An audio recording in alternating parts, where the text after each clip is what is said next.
আশা করি ইন্ট্রোডাকশনের প্রয়োজন হবে না, যেহেতু তোমরা থাম্বনেলটা দেখেই এসছো যে ইন, ইনটু এবং ইনসাইড এই তিনটে প্রিপোজিশন কোথায় কোথায় আমাদেরকে ইউজ করতে হয়। এটার যে কনফিউশনটা রয়েছে সেই কনফিউশনটা ক্লিয়ার করার জন্য আজকের এই ভিডিও। তিনটার অর্থই কিন্তু ভিতরে বোঝায়, ইন, ইনসাইড এবং ইনটু তিনটেই ভিতরে বোঝায়, কিন্তু কোথায় কোনটা ইউজ করব সেটাই হচ্ছে ইম্পর্টেন্ট। একটা ছোট্ট ছবি তোমাদের আঁকছি আমি, মন দিয়ে দেখো। আমি সেরকমভাবে ছবি আঁকতে পারি না কোনোদিনই, তাও একটু চেষ্টা করি যদি পারি। ওই হয়ে যাবে, একটা ছোট করে বাড়ি হয়ে যাবে। এদিকে জানলা রয়েছে, এদিকে গেট, এইখানে জানলা, এইখানে একটা, এটা একটা সেই বারান্দা টাইপের এরকম। যাই হোক, তুমি খেলছিলে এরকম একটা মাঠে, তুমি এরকম একটা মাঠে তুমি খেলছো, ফুটবল খেলছো, তুমি মাঠে ফুটবল খেলছো। হঠাৎ করে মনে পড়লো 5টা বেজে গিয়েছে, তোমাকে টিউশন যেতে হবে। তুমি ছিলে কোথায়? এইখানে। তুমি এখান থেকে দৌড়তে দৌড়তে দৌড়তে এসে এসে কোথায় ঢুকছো?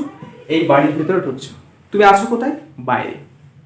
তুমি আছো কিন্তু বাইরে, বাইরে থেকে ভিতরে ঢুকছো, অর্থাৎ তোমার একটা অবস্থার পরিবর্তন হচ্ছে।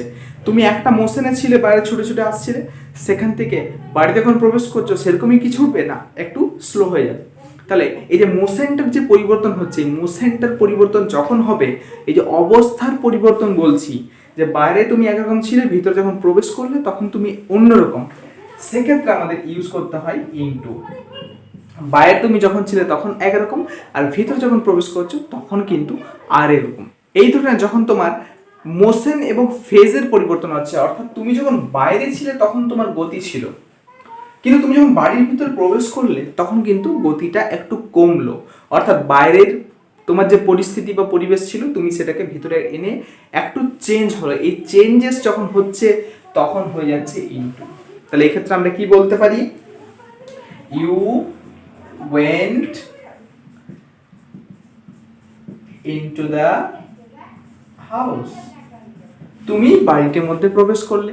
তাহলে you went into the house, the boy jumped into the river, the cat went into the room, এগুলো আমরা বলতে পারি।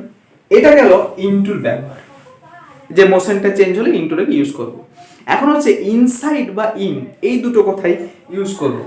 ইন কথার মানেও কিন্তু ভিতরে, তিনটে কথার মানেই কিন্তু ভিতরে, সিমিলারলি ইনসাইড মানেও কিন্তু সেম। তাহলে ইউজটা কোথায় করব? তুমি বাড়ির ভিতরে ঢুকেছো, তোমাকে টিউশনে যেতে হবে, নিতে হবে কি? ব্যাগ, বই, খাতা আর ওই পেন। তাহলে দেখা গেল তোমার এই বক্সটা রয়েছে এখানে, এবং ব্যাগটা রয়েছে, ব্যাগের মধ্যে বক্স রয়েছে, ব্যাগটা রয়েছে, ব্যাগের চেন লাগানো, ব্যাগের ভিতরে বক্স রয়েছে। তোমার মা, তুমি নিচ্ছিলে কিন্তু পেন্সিল বক্সটা নিতে ভুলে গেছো, সেটা হয়তো বাইরে ছিল। তুমি বললে পেনগুলো কোথায়? তোমার মা কি বললো? যে পেনগুলো রয়েছে বক্সের ভিতরে। তাহলে তুমি অলরেডি বাড়ির ভিতরে আছো, বাড়ির ভিতরে থেকে তুমি বলছো যে বক্সের ভিতর, তোমার মা বলছে বক্সের ভিতরে পেনগুলো রয়েছে, অর্থাৎ তুমি একটা অলরেডি ইন পজিশনে রয়েছো বাড়ির ভিতরে। তুমি কোথায় রয়েছো? You are in the house. তুমি অলরেডি কিন্তু বাড়ির ভিতরে ঢুকে এই ইনকে তুমি ইউজ করে ফেলেছো, অর্থাৎ বাড়ির ভিতরেই তুমি আছো। সেই বাড়ির ভিতরে দাঁড়িয়ে তুমি কি বলছো? যে পেন্সিল বক্সটা রয়েছে, এই বক্সটার মধ্যে রয়েছে পেনটা। তাহলে কি হবে? There is a pen inside the box. মানে ভিতরের ভিতরে যখন বোঝাবে, ভিতরের ভিতরে বলতে যখন ভিতরের ভিতরে বোঝাবে, অর্থাৎ তুমি অলরেডি বাড়ির মধ্যে আছো, বাড়ির মধ্যে থেকে তুমি যখন বলছো যে পেন্সিল বক্সটার ভিতরে বা যে কোনো বক্সই হোক, সেই বক্সটার ভিতরে একটা পেন রয়েছে, নীল কালারের বা কালো কালারের বা লাল কালারের বা সবুজ কালারের একটা পেন তোমার লাগবে, সেটা রয়েছে কোথায়? তুমি অলরেডি বাড়ির মধ্যে। আমি যদি বলি I am in my house, এবার আমি যদি বলি যে এই পেনটা রয়েছে আমার বাক্সের মধ্যে, আমি যদি এটা বলি তাহলে কি হবে? This pen is inside my box, বা there is a pen inside the box।